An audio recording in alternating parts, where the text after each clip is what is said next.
On t'a menti, prendre du muscle c'est simple, mais on te fait croire que c'est compliqué. Tu veux prendre du muscle, mais tu galères, tu te démotives et t'as l'impression que tout est compliqué.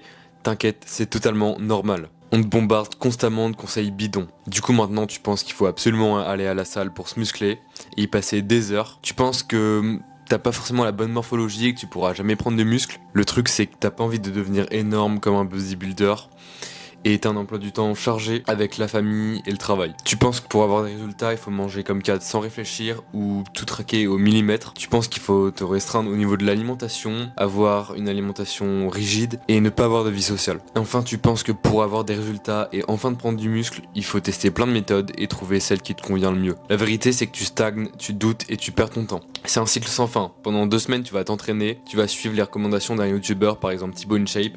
Tu vas faire ses entraînements pendant 2 semaines. Tous les jours, tu vas te montrer à l'entraînement, tu vas bien manger, tu vas bien dormir, etc. 2 semaines après, tu vas te démotiver et tu vas abandonner. Et c'est un cycle sans fin qui va se répéter continuellement tant que tu changes rien. Mais je vais te donner les 3 piliers pour enfin prendre du muscle et à la fin de cette vidéo, je te révélerai le secret indispensable pour progresser rapidement. Ok, premièrement, tu vas choisir une méthode d'entraînement adaptée à toi. Ton objectif c'est pas de devenir bodybuilder, ton objectif c'est d'obtenir un physique athlétique. Et comme tu es sûrement débutant ou peut-être confirmé, tu n'es pas obligé d'utiliser des machines ou encore des poids pour progresser. Ça va être même contre-productif dans certains cas. Donc ce que je vais te recommander de faire, c'est de commencer par des exercices au poids de corps, avec des tractions, des dips, des pompes et des squats. C'est des mouvements polyarticulaires, donc ça va te permettre vraiment d'établir une bonne base pour commencer. Moi personnellement, c'est ce qui m'a permis de prendre plus de 20 kilos. Je continue toujours aujourd'hui à m'entraîner avec des exercices de calisthénie et là je commence seulement à me lester. Donc je suis passé d'à peu près 50 kilos quand j'étais plus jeune à maintenant 80 kilos. Tout ça sans aller à la salle. Donc tu peux aller à la salle si tu as envie, mais commence par des exercices au poids de corps. Ça te permettra de développer un physique plus athlétique plus simplement et aussi pourquoi pas par la suite d'intégrer des figures plus stylées comme le front lever, le handstand, etc. Mais ici on parle que de prise de muscle en majorité. Donc voilà, je te recommande de faire ces exercices-là. Fais 3-4 séances par semaine, pas besoin d'en faire tous les jours. Si t'en fais tous les jours, tu vas pas faire de progrès, surtout au début. Ça c'est que pour les niveaux avancés ou les bodybuilders. Si tu te reposes pas et que tu laisses pas à ton corps le temps de te reposer, il pourra pas construire du muscle et ce sera pas du tout optimisé. Pour progresser, il faut intégrer de la surcharge progressive, c'est une règle fondamentale en musculation. T'en as peut-être déjà entendu parler, mais la surcharge progressive, c'est pas forcément ajouter du poids. Ça peut être ajouter des répétitions, ajouter du temps sous tension, ajouter le nombre de séries aussi, réduire le temps de repos. Il y a plein d'autres paramètres à gérer, mais là je t'ai donné les plus gros. Ok, maintenant que tu as eu une idée générale de qu'est-ce que tu dois faire au niveau de l'entraînement, on va passer à l'alimentation. Donc premièrement, peut-être que tu le sais, mais je le rappelle, calories n'est pas égal calories. Qu'est-ce que je veux dire par là ? Si tu vas au McDo, ça va pas du tout être la même chose que si tu manges un autre aliment beaucoup plus sain qui a le même équivalent calorique. Donc privilégie les aliments sains, ça va t'apporter beaucoup plus pour ta santé et aussi ta prise de muscle. Si tu prends un repas à 3000 calories au McDo, ça va pas du tout être équivalent à un repas sain avec des aliments bruts et très peu transformés. Donc la métrique à traquer en général sur ton alimentation, c'est les macronutriments, le reste tu peux le faire mais là c'est de l'optimisation. Pour rappel, t'as pas envie d'avoir un physique de bodybuilder, tu veux juste un physique athlétique. Donc si tu traques quelque chose, utilise l'application MyFitnessPal ou Yazio. C'est des applications mobiles simples d'utilisation. Tu traques tes macronutriments, donc glucides, lipides, protéines, et c'est tout. Donc si tu fais 65 kg, tu dois atteindre à peu près 130 grammes de protéines par kilo de masse maigre, mais du coup toi comme tu veux prendre du muscle, t'as pas forcément beaucoup de gras, donc je vais te dire de prendre 130 grammes si tu fais 65 kg, 130 grammes de protéines.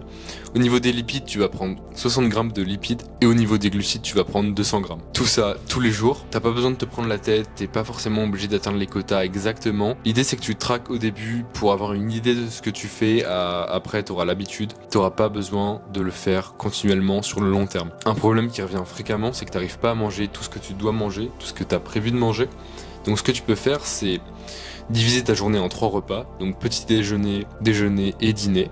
Donc tu vas privilégier les aliments à forte densité calorique. Tu peux ajouter de l'huile dans tes repas, manger des oléagineux pour apporter des lipides en plus et faire exploser ton total calorique. Et ce que tu peux faire en plus, c'est faire des collations. Donc une collation à 10h par exemple et une collation à 16h avant ton entraînement afin d'avoir plus de calories et du coup d'atteindre tes objectifs. Je te donnerai plus d'informations par rapport à certaines recettes et à certains aliments qui sont utiles pour la prise de masse dans d'autres vidéos, mais on va passer à la suite. Focalise-toi sur tes core habits.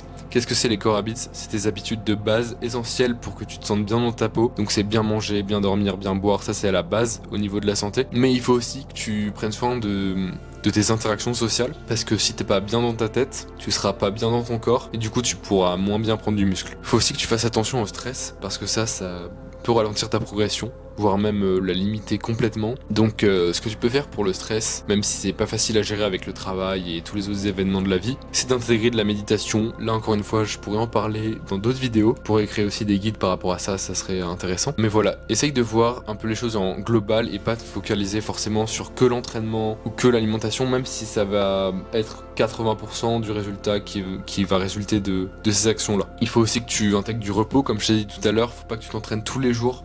Voilà, fais 3 séances, 4 séances par semaine, ça suffit largement pour prendre du muscle, pas besoin de plus.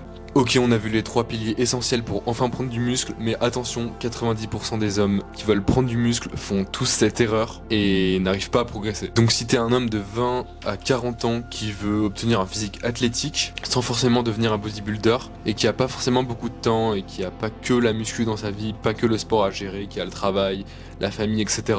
Tu dois absolument éviter une de ces 5 erreurs. Je t'ai mis un lien en description, je t'ai écrit un petit guide qui va te répertorier les 5 erreurs et comment y pallier. Si tu fais une de ces 5 erreurs, tu pourrais être vraiment limité dans ta progression et progresser très peu rapidement. Donc je te conseille d'aller voir ça. Je te donne d'autres infos dans la description, si tu veux aller voir, tu peux. En tout cas, moi je te dis à la semaine prochaine, j'espère que t'as aimé la vidéo. C'était Julien, salut.